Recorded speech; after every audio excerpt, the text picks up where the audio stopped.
મકરપુરા વિસ્તારમાં જુપિટર 4 રસ્તા મુખ્ય માર્ગ પર બાંગ્લાદેશ વિરોધી સૂત્રો લખાયા.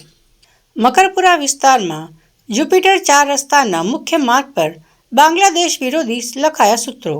રોડ પર લખાયા હતા બાંગ્લાદેશ મુર્દાબાદના સૂત્રો. બાંગ્લાદેશમાં હિન્દુઓ પર થયેલા અત્યાચારના વિરોધમાં વડોદરામાં પણ આજે રોષ જોવા મળ્યો. હજારોના લોકોની અવરજવરવાળા રોડ પર બાંગ્લાદેશ મુર્દાબાદના સૂત્રોચ્ચાર લખાયા. લખાણ લખનારની પોલીસ તપાસ કરી રહી છે.